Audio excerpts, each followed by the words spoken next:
아멘. 우리 하나님 말씀은 시편 138편 1절부터 8절입니다. 구약성경 903페이지 138편 1절부터 8절입니다.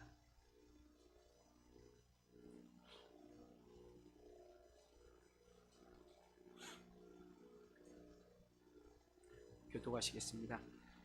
내가 전심으로 주께 감사하며 신들 앞에서 주께 찬송하리이다. 내가 주의 성전을 향하여 예배하며 주의 인자하심과 성실하심으로 말미암아 주의 이름에 감사하오리니 이는 주께서 주의 말씀을 주의 모든 이름보다 높게 하셨음이라. 내가 간구하는 날에 주께서 응답하시고 내 영혼에 힘을 주어 나를 강하게 하셨나이다. 여호와여, 세상의 모든 왕들이 주께 감사할 것은 그들이 주의 입의 말씀을 들음이오며 그들이 여호와의 도를 노래할 것은 여호와의 영광이 크심이니이다. 여호와께서는 높이 계셔도 낮은 자를 굽어 살피시며 멀리서도 교만한 자를 아심이니이다. 내가 환난 중에 다닐지라도 주께서 나를 살아나게 하시고 주의 손을 펴사 내 원수들의 분노를 막으시며 주의 오른손이 나를 구원하시리이다. 여호와께서 나를 위하여 보상해 주시리이다. 여호와여, 주의 인자하심이 영원하오니 주의 손으로 지으신 것을 버리지 마옵소서. 아멘. 낮은 자를 굽어 살피시는 하나님이라는 우리가 주제를 가지고 또 오늘 은혜를 나누려고 합니다. 굽어 살펴주신다라는 것, 우리를 관심을 가져주시고 우리에게 눈을 향하여 주시고 우리에게 길을 향하여 주셔서 우리를 속속들이 우리를 관심을 가져주심으로 인해서 온전히 하나님이 약속하신 그 반열에 설 수 있고 그 축복의 길에 설 수 있다라는 것이죠. 그렇기 때문에 끝없이 우리는 주 앞에 낮은 자로서 겸손한 자로서 우리가 서야 된다라는 것을 오늘 말씀을 통해서 우리가 은혜를 나누려고 합니다. 오늘 이 본문은 다윗의 신앙 고백입니다. 주님 앞에, 하나님 앞에 감사하며 경배하는 이유를 오늘 본문을 통해서 말씀하고 있어요. 그가 하나님 앞에 감사하고 또 예배하며 찬양하는 이유는 물론 많은 것들을 하나님께서 그에게 허락해 주시기도 하고 또 체험케 하시고 만나 주시기도 한 것이 있지만 또 은혜도 많이 있고, 그렇지만 오늘 본문을 통해서 말씀하고 있는 것은 뭐냐면 주님 하나님께서 그 다윗에게 하나님의 말씀을 주셨다라는 겁니다. 이 본문의 배경은 사무엘하 6장을 배경으로 하고 있습니다. 그러니까 하나님께서 그 다윗에게 그렇게 말씀을 주십니다. 너와 내 가정을 통해서 그리고 내 자손을 통해서 내게 약속하신 이 약속을 반드시 세워주실 것이다라는 것을 말씀을 주십니다. 그러니까 너와 내 가정, 내 자손을 통해서 하나님께서 분명히 약속하신 그 모든 것들을 이루어 가실 텐데 그것을 완성하실 것을 약속하시는 것이죠. 그 약속을 받고 그 말씀을 받고 다윗은 7장에 가서 뭐라고 기도하냐면 이 말씀이 우리 집에서 우리 가정에서 반드시 세워주시기를 원합니다. 반드시 이 말씀이 약속하셨는데 그 말씀이 반드시 세워져 가기를 원합니다라고 기도를 합니다.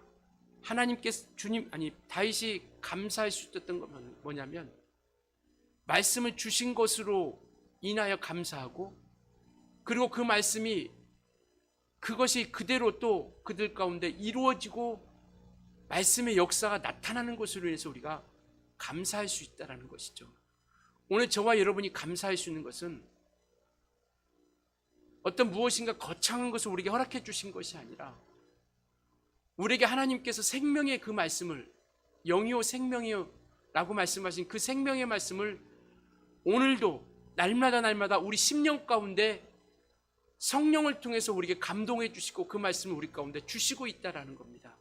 무엇보다 더 감사한 것은 그 말씀을 반드시 이루어 가신다라는 것이죠. 다윗은 이것을 안 겁니다.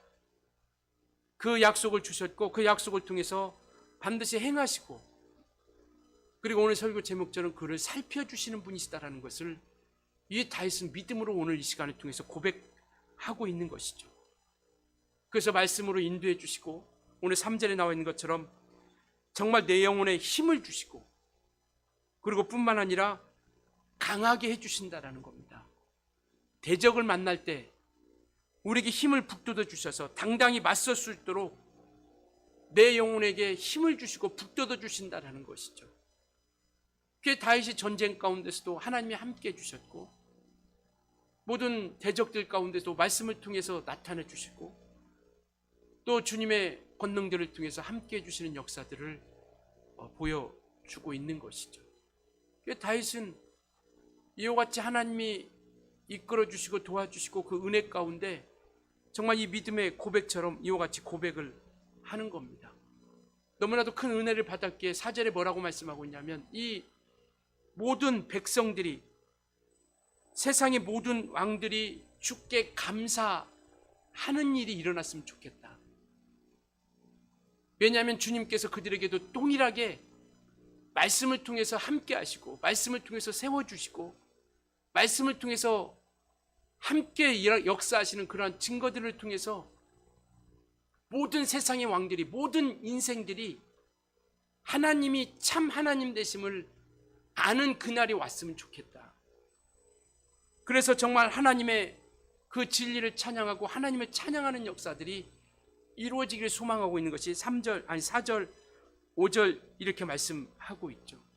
결국 이 말씀은 2000년 전에 예수께서 오심을 통해서 그 복음의 그 진리의 역사를 통하여 온 땅에 모든 전 세계 모든 인류에게, 인생들에게 그 진리의 복음이 전파되기 시작하고 하나님의 이름을 찬양하기 시작하고, 그리고 모든 인생들이 주님 앞에 경배하며 찬양하게 이르게 되는 것이죠. 저와 여러분이 하나님께서 교회되게 하신 이유는요, 바로 이 복음의 사명을 우리 가운데 이루어지기를 소망하고 있는 겁니다. 하나님께서 주는 그리스도시요 살아계신 하나님의 아들이시다라고 고백하는 그 믿음의 고백 위에 저와 여러분을 교회되게 하셨고, 그리고 그 교회된 우리의 모든 믿음의 인생들에게 음부의 권세가 이기지 못하는 그러한 굳건한 반석 위에 세우셨다라고 말씀하고 있습니다. 이 세상에 마귀의 일을 멸하러 오신 그 주님의 뜻처럼 우리를 통해서도 정말 이제 모든 전 세계에 이 다윗이 고백했던 것처럼 모든 인생들이 주의 말씀으로 인하여 주님을 찬양하기를 원하고 있다는 것이죠. 그래서 우리를 교회되게 하신 이유는 땅끝까지 이르러 증인이 되라 말씀하신 것처럼 저와 여러분을 통해서 복음이 증거되기를 원하는 것이 우리 하나님께서 우리에게 향하신 마음이라는 겁니다. 그래서 주님께서 마지막 승천하실 때 저와 여러분에게 부탁하시고 말씀하신 것이 바로 이것입니다. 땅끝까지 이르러 내 증인이 되리라. 그리고 요한복음을 통해서 우리에게 주님께서 말씀하시는 것은 뭐냐면, 아버지께서 내게 주신 자는 한 영혼도 잃어버리지 않기를 원한다고 말씀하고 있는 것처럼, 그리고 베드로전서에도 말씀하고 있는 것처럼 주님께서는 더디 오신 것이 아니라 오래 참고 계시다. 왜? 모든 영혼들이 다 구원에 이르기를 바라는 것이죠. 모든 영혼들이 그 진리 가운데 이르기를 바라고 또 생명을 얻기를 바라고 있다라고 말씀하고 있습니다. 따라서 이와 같이 하나님 앞에 감사하는 것은 하나님의 말씀이 온전히 세워짐으로 그 뜻이 이루어지기를 바라는 그런 간절함이 있게 되는 것이죠. 따라서 우리는 그 마음을 가지고 주님이 어떤 심정과 마음인지를 알기에 우리는 그 복음이 이제는 증거되고 전파되기 위해서 그 사명을 우리가 감당하는 것이죠. 예수 그리스도께서 우리 죄를 사하셨다라는 것을 우리가 증거하는 겁니다. 다른 어떤 거창하고 어떤 정말 뛰어난 어떤 지식을 전달하는 것이 아니라 우리가 전할 복음의 기쁜 소식은 뭐냐면 예수께서 우리 죄를 사하셨다라는 겁니다. 그분이 피 흘려 주심으로 말미암아 우리 죄와 허물을 그분께서 용서해 주셨다라는 것을 증거하는 거예요. 우리가 잘 아시는 것처럼 사도행전 예수께서 사도행전에 보면 제자들이 성령으로 임하심을 받습니다. 1장 4절에는 너희가 예루살렘을 떠나 약속하신 성령이 임하실 때까지 너희가 예루살렘을 떠나지 말라 말씀하시더니 마침내 그들에게 성령이 임하실 때 그들에게 말씀하시는 것이 뭐냐면 바로 사마리아와 땅끝까지 이르러 내 증인이 되라라고 말씀하고 있죠. 그리고 성령이 임하신 그 다음부터 제자들이 나가서 증거했던 것은 다른 게 아닙니다. 너희가 죄인처럼 죽인 예수를 하나님이 살리셨다라는 거고요. 그가 우리 죄를 담당하셨고 그는 부활하셨다라는 겁니다. 이것이 우리가 증거할 복음의 소식이죠. 주님께서 우리 죄를 사해 주셨다라는 것, 그분이 죽으신 것은 우리 죄를 담당하셨다라는 것, 그리고 그는 사흘 만에 살아나셨다라는 것, 부활의 주가 되어주셨다라는 것을 우리가 증거하는 겁니다. 그리고 우리는 하나님의 자녀가 되었다라는 것이죠. 그분께서 피 흘려주시고 죄를 사해 주심으로 말미암아 그 믿음을 갖는 자들에게 하나님의 자녀가 되는 권세를 주셨고 자녀가 되게 해주셨다라는 것, 그러므로 말미암아 부활의 소망을 가지고 우리가 이 땅에서 천국에 이를 수 있도록 우리에게 허락해 주셨다라는 것, 이것이 우리에게 주신 복음의 사명이고요. 우리는 이것을 증거하고 전파하고 나타내는 겁니다. 그래서 이와 같이 우리는 정말 천국에 이를 자라라는 것, 이 땅이 끝이 아니라 천국에 이를 자라는 것을 우리는 그것을 증거하고 전파하게 되는 것이죠. 그래서 한없이 우리는 주님 앞에 낮은 자로서, 겸손한 자로서 그분의 은혜를 사모하고 그분의 도우심을 사모하고 그분의 인도하심을 우리가 간구하며 믿음으로 말미암아 나아가는 것이 바로 우리 신앙의 생활인 것이죠. 믿음은 우리 스스로가 세워가는 것이 아니라 주님께서, 성령께서 우리를 도우셔야 우리 믿음이 세워져 갈 수 있고 자라갈 수 있고, 그리고 우리가 하나님께 온전히 인도함을 받을 수 있다는 겁니다. 즉 이 말은 우리가 그분의 보살핌이 필요하다는 것이죠. 오늘 설교 제목처럼 또 6절에 나와 있는 것처럼 여호와께서는 높이 계셔도 낮은 자라는 것은 겸손한 자를 얘기하는 거예요. 겸손한 자, 주님 앞에 한없이 자기를 낮추고 엎드리고 조아리는 그들 가운데 국어 살펴주신다는 것이죠. 하나님은 이와 같이 우리를 살펴주시고 겸손한 자를 찾으신다는 겁니다. 그래서 겸손한 자에게 은혜를 주시고 교만한 자를 물리치시고 라고 말씀하고 있는 것이죠. 이와 같이 다윗이, 조금 이따 다시 한번 말씀드리겠지만, 다윗이 하나님 앞에 겸손할 수밖에 없었고 정말 한없이 낮아질 수밖에 없었고 하나님을 의지할 수밖에 없었던 것은 자기가 어떤 존재인지를 알았기 때문에, 자기 주의와 이치가 어떤 존재인지를 알았기 때문에 그렇습니다. 언젠가도 제가 그 말씀 드렸습니다. 우리의 신앙은 내가 누구인 것으로부터 시작되는 것이고, 그리고 내가 누구인지를 알았다면 하나님이 어떤 분이신지를 우리가 알아가는 거죠. 하나님의 필요한 존재, 하나님의 도우심이 필요한 존재요, 하나님의 이끌어 주심이 필요한 존재라는 것을 우리가 나아가는 겁니다. 그래서 주님께서는 우리에게 끝없이 낮은 자, 겸손한 자가 되기를 소망하고 있는 것이고요, 그렇게 말씀하고 있습니다. 세상은 낮은 자, 섬기는 자, 그리고 남을 나보다 낮게 여기는 자들을 그렇게 유해해 주지 않아요. 무시하고 무식한 사람 취급하고, 아니면 미련한 사람 취급하고 어리석은 사람을 취급하죠. 뭔가 부족하기 때문에 저가 저런 것이다. 섬겨주고 낮아주고 이해해주면 그것으로 인해서 감사하기보다는, 그것으로 인해서 고마워하기보다는 미련하고 우둔하게 생각하고 뭔가 부족하다 생각하는 것이죠. 그러나 하나님은 결코 그렇지 않습니다. 우리 하나님은요, 낮은 자와 겸손한 자들을 존귀하게 여겨주시는 분이세요. 귀하게 여겨주시는 겁니다. 사람들은 알아주지 않아요. 우리가 교회에서 섬기고 영혼들을 사랑하고 그들을 위해주고 남을 나보다 낮게 여기고 그들을 위해서 눈물을 흘리며 몸부림치고 기도해주는 것, 그를 정말 품어주고 안아주고 용서해주고 사랑해주는 것 알아주지 않습니다. 오히려 어리석은 사람 취급할 수도 있어요. 그러나 주님은 그러한 이들을 찾아주신다라는 거예요. 이게 세상 사람들과 다른 겁니다. 다윗은 그것을 안 거예요. 다윗은 그러한 일을 찾아주시는 이가 우리 하나님이시다라는 것을 안 겁니다. 그러니까 한없이 낮아주셨고 한없이 겸손해질 수밖에 없었던 것이죠. 그래서 이와 같이 하나님은 낮은 자를, 겸손한 자를 소중하고 귀하게 여겨주시는 것이죠. 우리가 찬송가에도 그런 찬송이 있습니다. 내가 연약할수록 나를 더욱 귀히 여기사, 내가 연약할수록 더욱 귀히 여기사 높은 보좌 위에서 낮은 나를 보시네.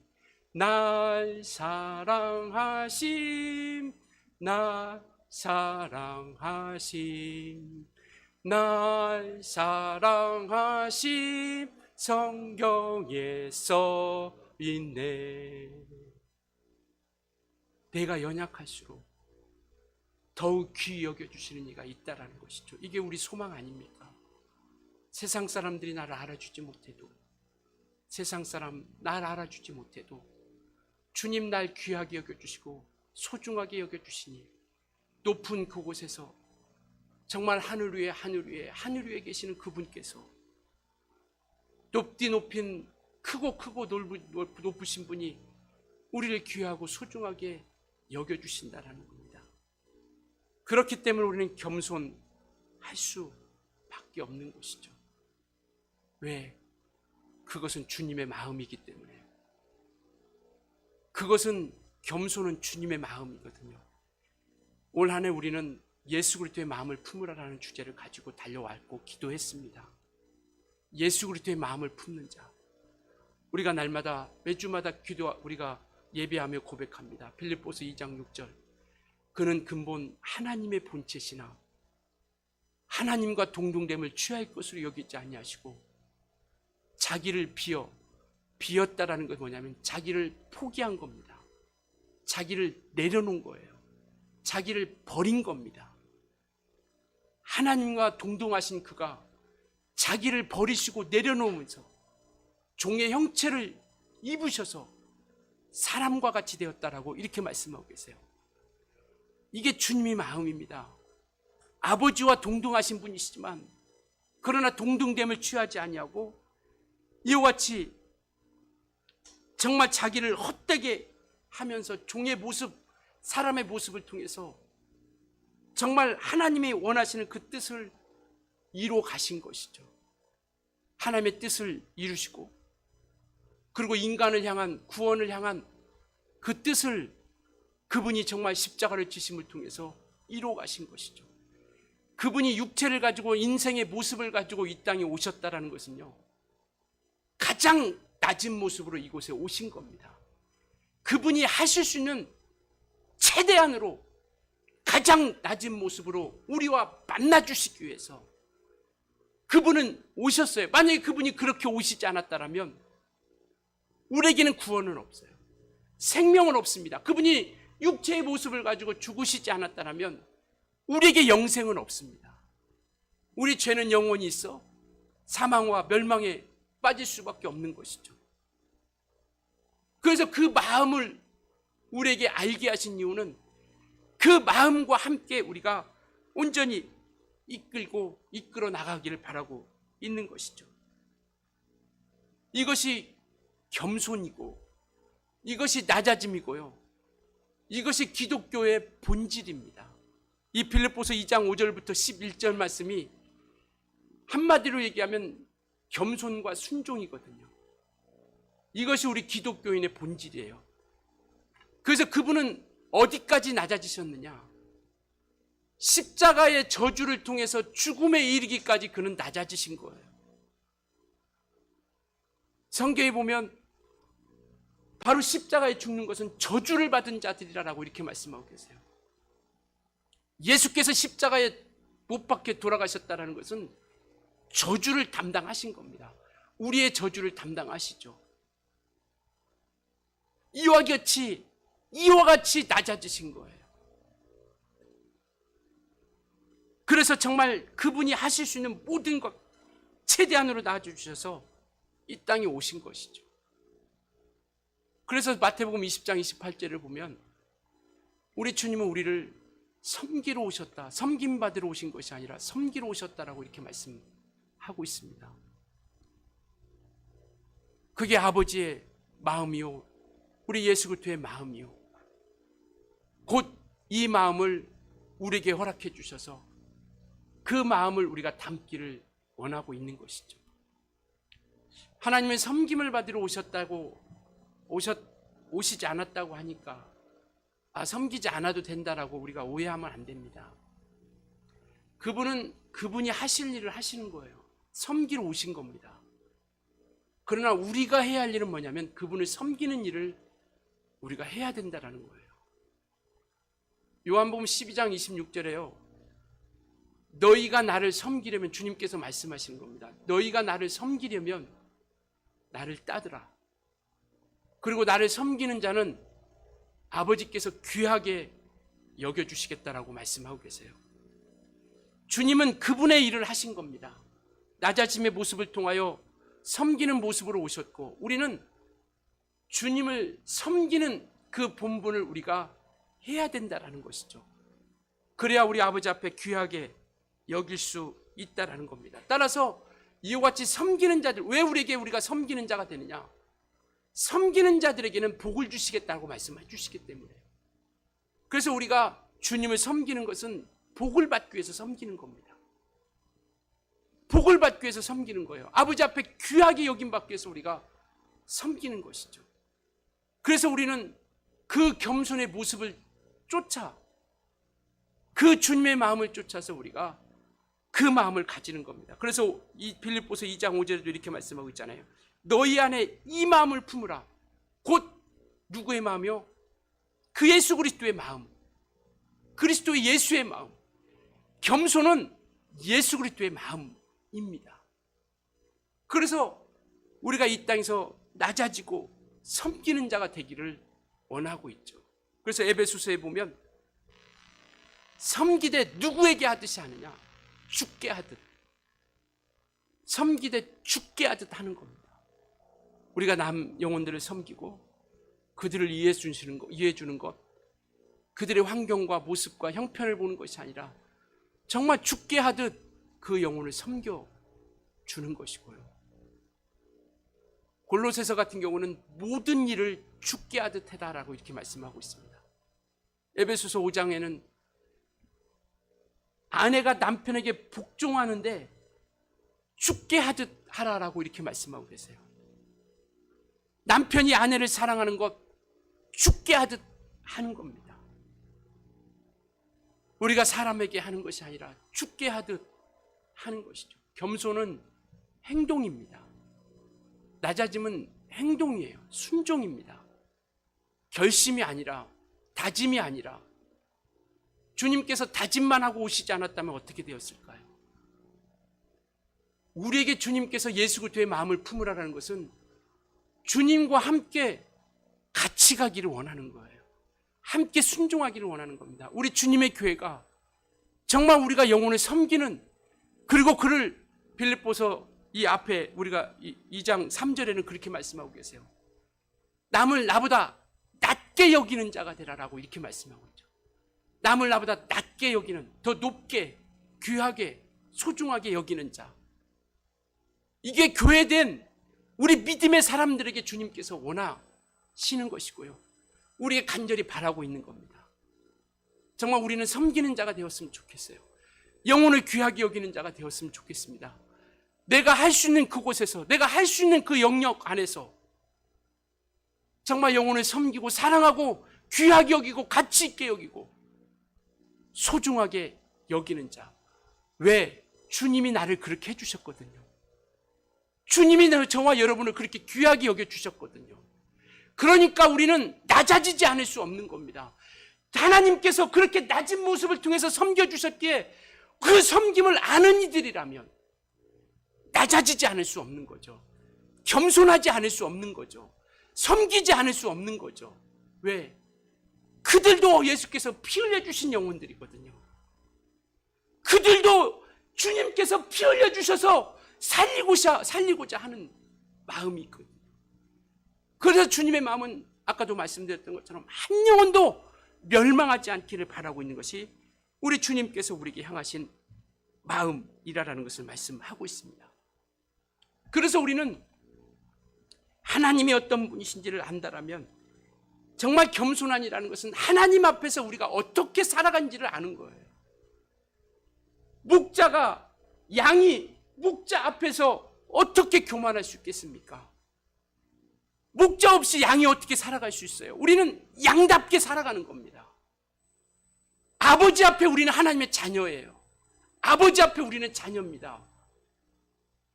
어떻게 아버지를 무시하고 함부로 하고 교만 여길 수 있겠어요? 자녀들이 아버지와 부모를 어떻게 함부로 여길 수 있겠습니까? 하나님은 우리 아버지예요. 자녀답게 살아가는 것이 겸손입니다. 하나님은 우리의 창조주가 되세요. 우리는 그의 피조물이고요.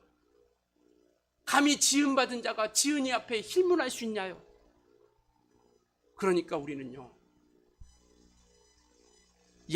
양답게, 정말 아버지 앞에 자녀답게, 창조주 앞에 피조물답게 살아가는 것.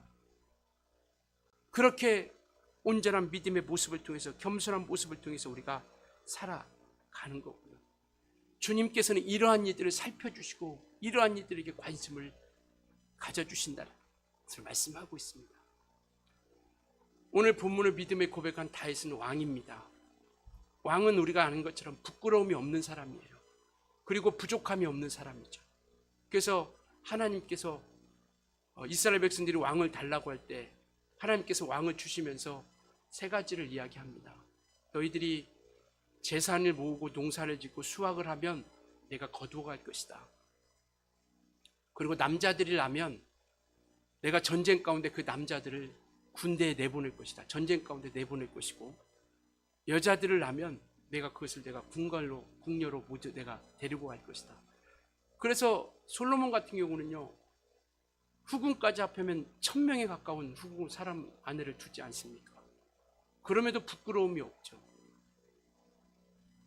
그러니까 왕은 부끄러움이 없고 부족함이 없는 거거든요. 근데 다윗 왕이 이대하다는 건 뭐냐면 자기의 부끄러움을 안 겁니다.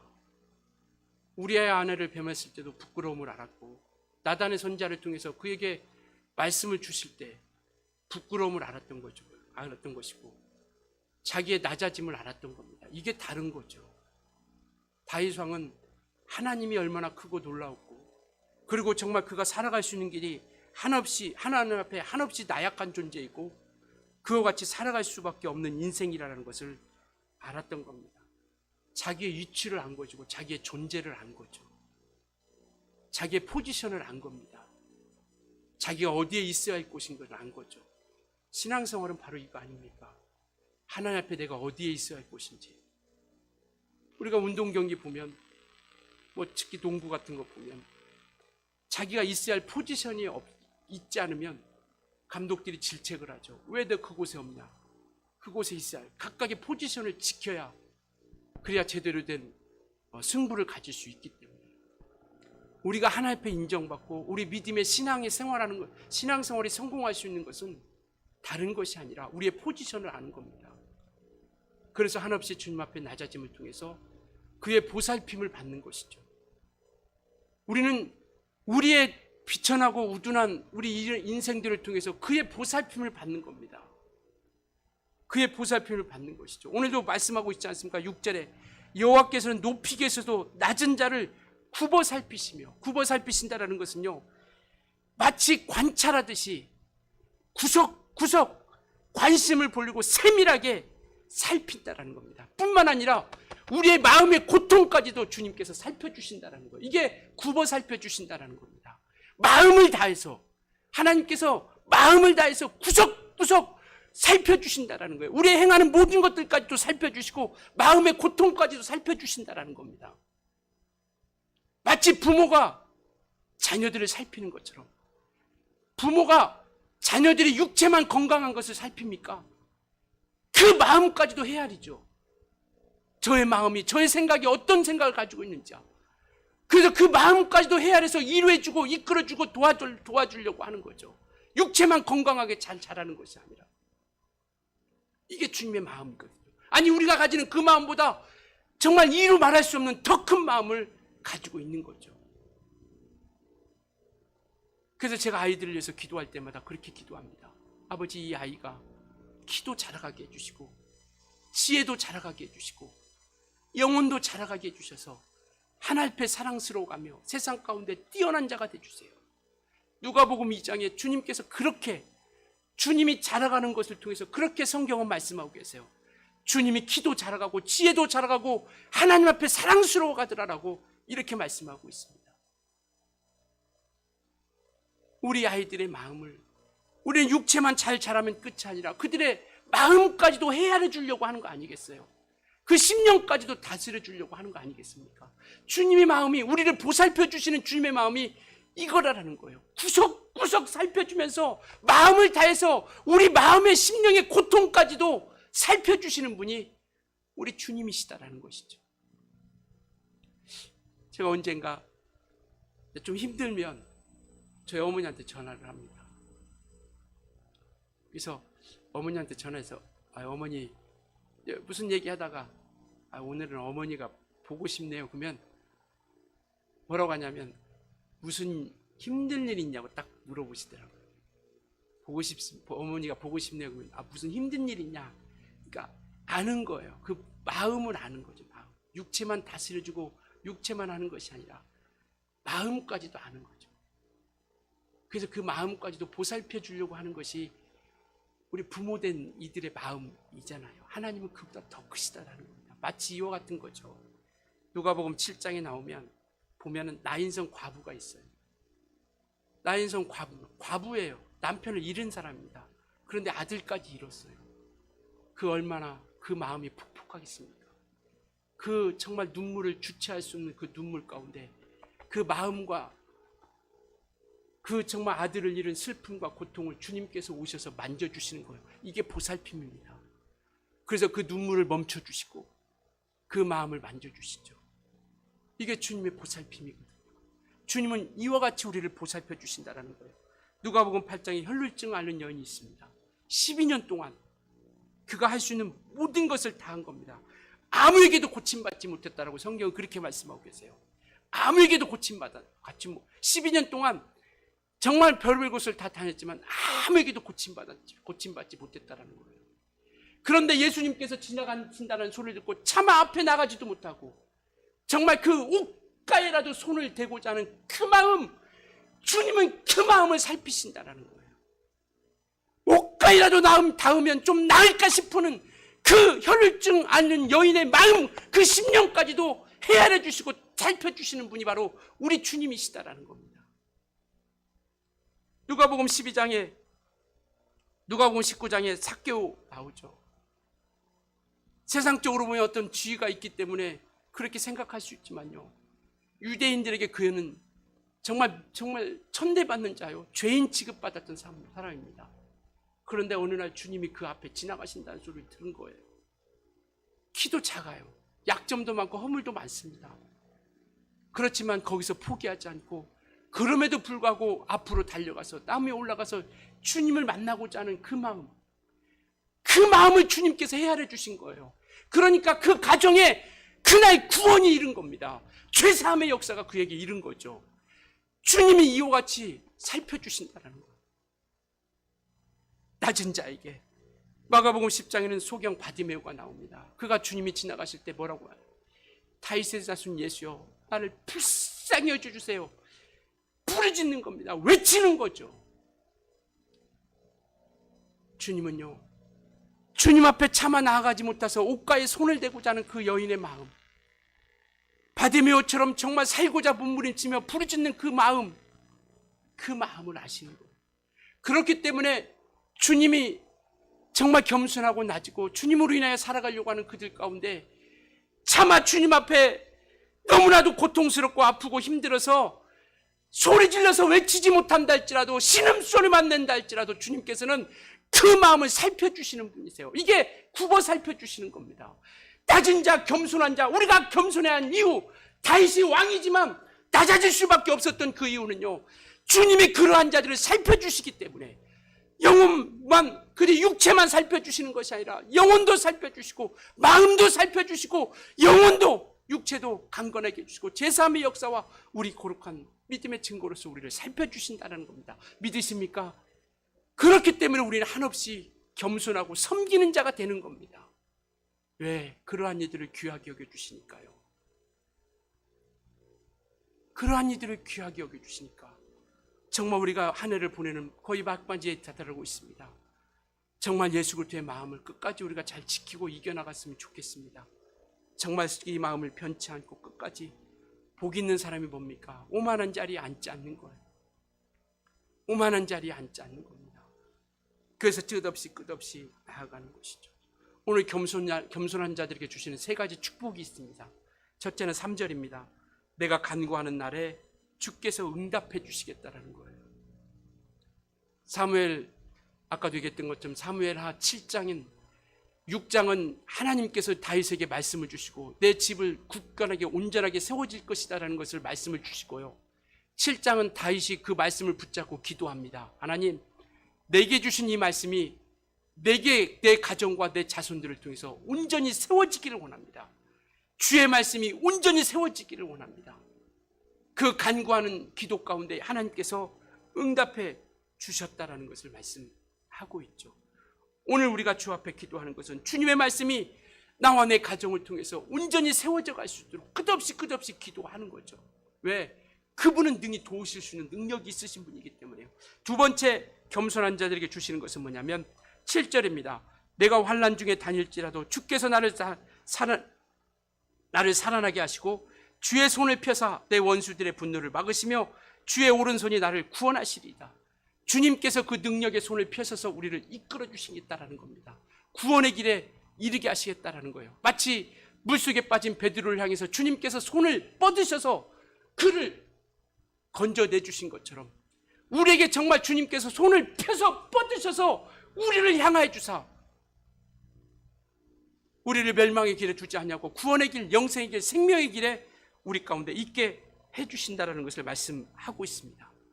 그래서 정말 때를 따라 때때로 이스라엘 백성들을 때로는 채찍으로, 때로는 말씀으로, 때로는 정말 포로로, 때로는 선지자를 통해서 능력과 이적을 통해서 보여주었던 것처럼 정말 주님께서 날마다 우리에게 손을 펴서 이끌어주고 계시다라는 겁니다.